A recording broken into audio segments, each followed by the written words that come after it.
So, carbon dioxide. Why is it important to learn about it?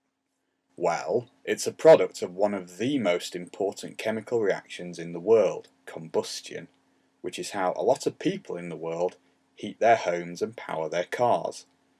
It also unfortunately contributes to the greenhouse effect and global warming. If you want to learn more, here's a video from our channel just for you. The carbon dioxide molecule is formed from one carbon atom and two oxygens. Now both these elements are in row 2 of the periodic table and have 2 electron shells. They are happiest when they have a full outer shell, or octet of electrons. As an element, carbon only has 4 outer shell electrons and oxygen 6. We get double covalent bonds between the atoms, where 2 electrons from each atom are shared, making 4 bonding electrons in total. We draw this with a double straight line, like so. The two groups of bonding electrons in carbon dioxide repel each other, and this keeps the oxygen atoms as far away from each other as possible. Because of this, we can say that the carbon dioxide bond angle is 180 degrees. Knowing what you know about the bonding in a water molecule and a carbon dioxide molecule, which do you think is going to be more reactive? Again, pause the video and resume once you've had a think. Well, the answer is that carbon dioxide is the less reactive molecule. Because it has 2 bonds with each oxygen, you need a lot more energy to break the atoms apart.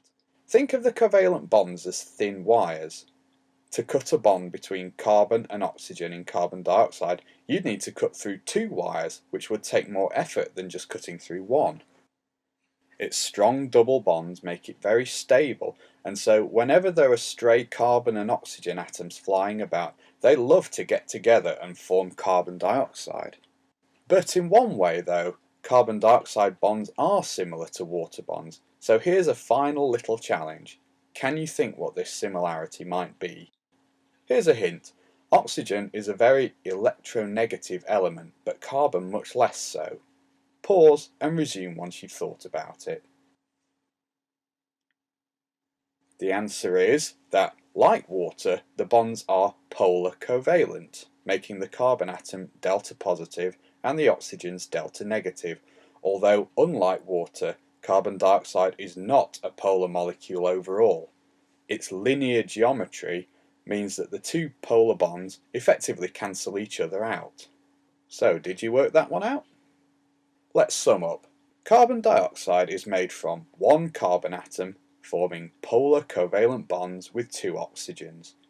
These bonds are at 180 degrees to each other and are stronger than the bonds of a water molecule, making carbon dioxide more stable and unreactive than water.